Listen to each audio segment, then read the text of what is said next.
My name's Keith. I'm a 36-year-old working for a small to mid-sized company. I live near my workplace, so I bike there every day.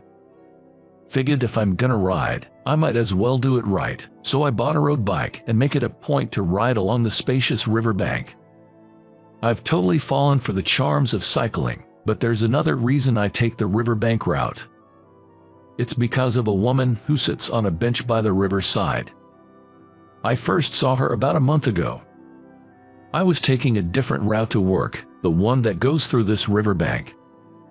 The breeze feels good, and I even see runners out for their morning jogs, a perfect little refresh before work. I was thinking of making this my regular route. As I casually looked over the river, that's when I spotted her, a woman sitting on a bench. It was fall, getting colder, but she was in unusually light clothes for the season. She seemed a bit chilly but was deeply engrossed in her knitting. At first, I wondered what she was making, but as soon as she had knit a little, I instantly recognized it was a heart-shaped piece. How did I know? Because there's a significant history between knitting, hearts, and me. I still have a yarn knit heart mascot attached to my bike key. It was a gift from my first love and girlfriend, Sarah. Granted, I got it over 20 years ago, and it's pretty worn out now. Back in middle school, Sarah was my very first girlfriend. Of course, being broke students, our dates were mostly hanging out in the park or talking for hours in a cheap diner. But I had the time of my life. Sarah, with a round face that suited her short haircut and cute dimples when she laughed, was incredibly adorable. So, I did a bunch of silly stuff just to make her laugh. Looking back, it's kind of embarrassing, but I was dead serious back then. She always played along, and she even gave me handmade chocolates for Valentine's. Man, was I happy. I had a bad reaction to those chocolates and spent a lot of time in the bathroom, but that didn't matter. Sarah was skilled with her hands but seemed to struggle with cooking. However, her knitting skills were top-notch even in middle school. She was always knitting something. Sometimes, she'd even bring her yarn to class and knit during breaks, which led to teachers scolding her or confiscating her materials. So, when she gave me this heart mascot, I was over the moon, even more than when I received the Valentine's chocolates. Because she had knit this heart just for me. I was grinning so much that day, I must have looked ridiculous, but it made Sarah crack up. Everything with Sarah was a first for me. I genuinely loved her, and I thought we'd always be together. Our first date, the first gift, and our first kiss. We even got caught by the authorities for sneaking out late at night to talk in the park. Every moment spent with her is still irreplaceable to me. But we couldn't stay together. After dating for a year, Sarah had to move schools. And it was in another state, not somewhere a student like me could easily visit. Back then, not everyone had cell phones. They weren't something students would have. We'll definitely write to each other. We promised as I tearfully saw her off. I wrote letters every week, and at first, Sarah responded. But gradually, her replies slowed, and eventually, they stopped altogether. I tried sending more letters, but they never reached Sarah, and finally got returned to me. Our relationship, strained by the distance, fizzled out without even a proper breakup. Those memories randomly came back to me while I was riding my road bike on the way home from work. She's there, knitting on the riverbank, even when it's time for me to head back. She's finished with the heart-shaped knitting, and I stopped my bike to watch, wondering what she'll make next. Maybe it's plain curiosity, or perhaps I see a bit of Sarah in her. After all, the only woman I'd ever seen knitting was Sarah. But the woman suddenly started unraveling the knitted heart she had finished. "What?" I exclaimed, genuinely thinking it was such a waste after all the effort she put into it. I've always seen her engrossed in her knitting, head down, so I never really saw her face, but she seemed to have a sad expression. I felt a little uneasy, but she and I were total strangers. After all, I was just observing her without any real connection. Thinking I should get moving on my road bike, a strong gust of wind blew. I braced myself to avoid falling, but the keychain I got from Sarah broke off due to wear and tear, rolling down toward the river's side. "Whoa, hey, wait," I shouted. To make matters worse, it didn't roll onto the grass but down a staircase, gaining momentum and making it hard to stop. In a panic, I jumped off my bike and ran down the river's side. I couldn't lose the precious gift from Sarah. From that rush of emotion, I yelled out loud. It was when I looked up after catching the mascot that luckily stopped near the bottom of the stairs. I caught her eye when she turned towards me at the sound of my loud voice. The first expression I saw in her, though she was skinny and her hair grown out, she looked just like Sarah. "Sarah, huh?" she gasped softly, eyes wide. Her face seemed to ask, "How do you know my name?" And then her eyes shifted to the mascot in my grasp. "No way, is that you, Keith?" Her recognition confirmed to me that she was indeed Sarah, and I found myself frozen for a moment. Well, of course. I thought she looked similar, but I didn't think she was the real deal.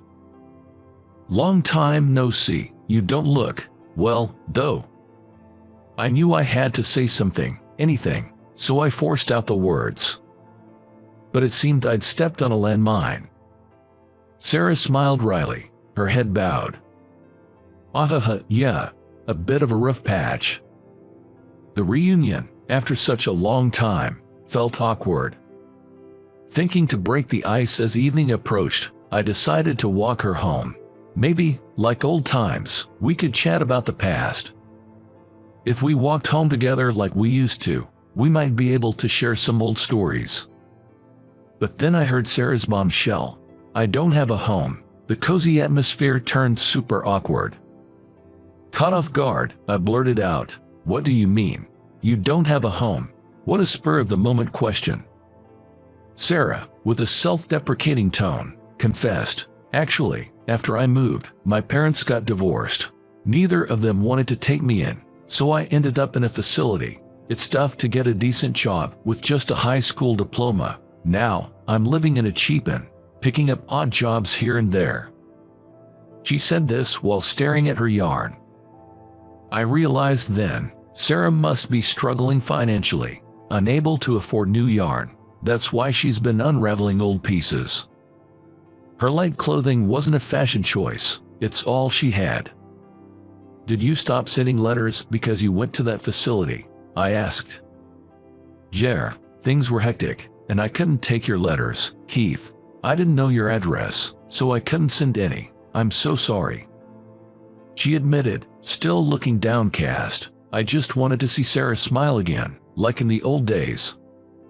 Even if our connection had naturally faded, I still cared for her, still loved her. I just want her, someone I have feelings for, to be happy. "Listen, Sarah, if it's okay, could you knit this again?" I asked, handing her the worn-out heart-shaped mascot. "I'll buy the materials. Please. You've kept this thing I gave you. Haha, am I really good enough?" She laughed, a bit surprised and touched. "I want it because it's you who'll make it, Sarah." At that, she gave a modest, happy smile. Since then, Sarah started knitting my mascot again at a bench by the riverside.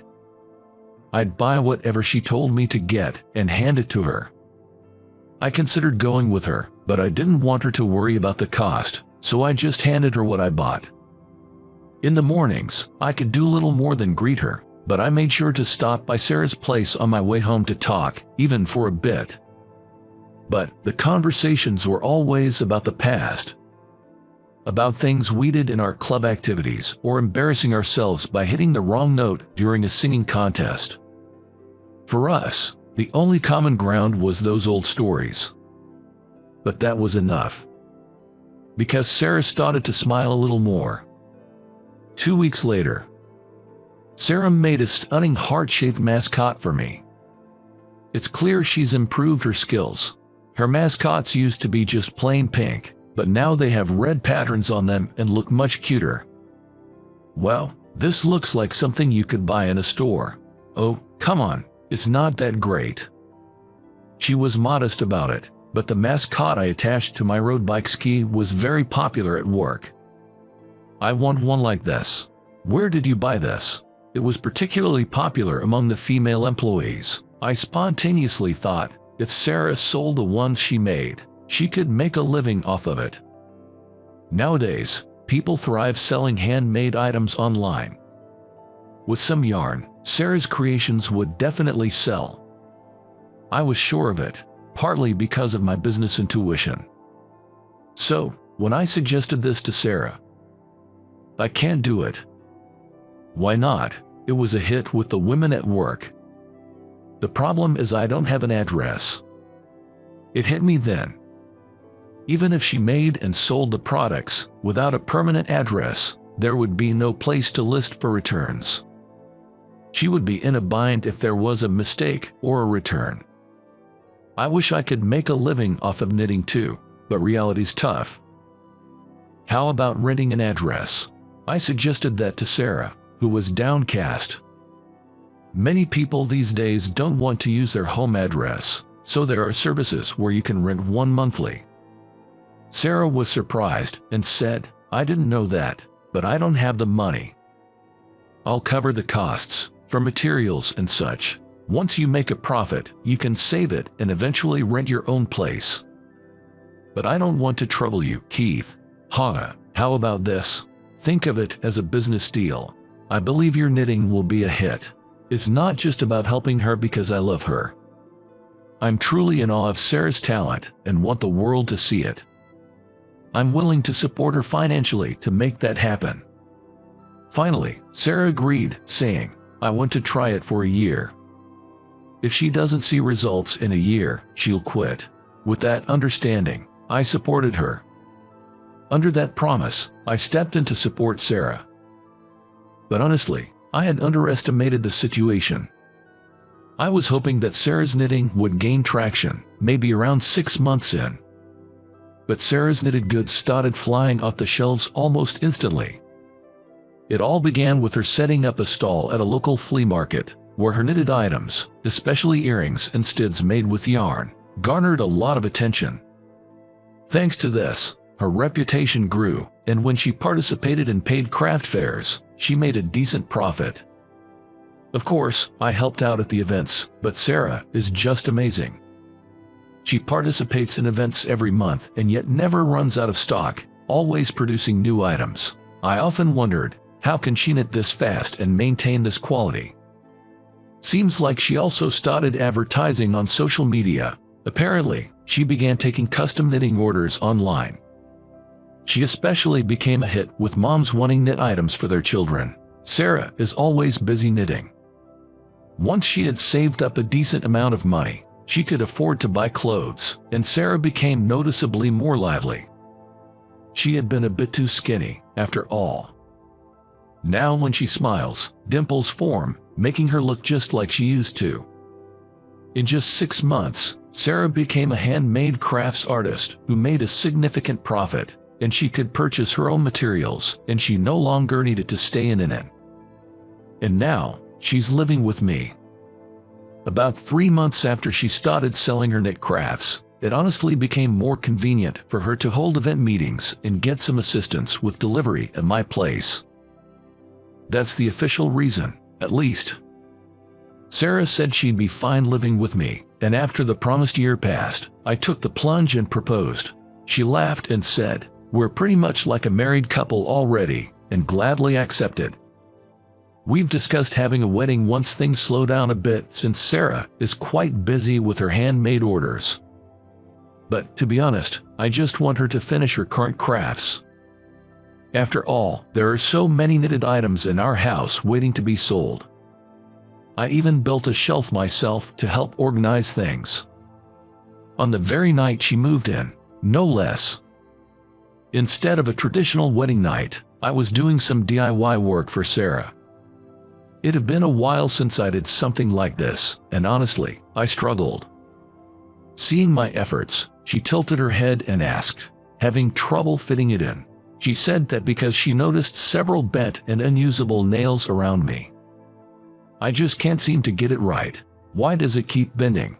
Why not try holding it firmly and give it another go?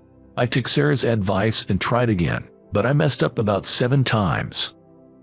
The shelf I finally made turned out to be quite handy, but it seems we might need another one soon, or there won't be any room left to walk. Never thought I'd be surrounded by so much yarn, I mused, glancing at the wall. There, I saw an old worn-out heart-shaped mascot Sarah made for me, and a new one she had crafted recently. A question popped into my head. I've always wondered, why did you choose to make mascots out of knitting? It's 3-dimensional and seems quite difficult.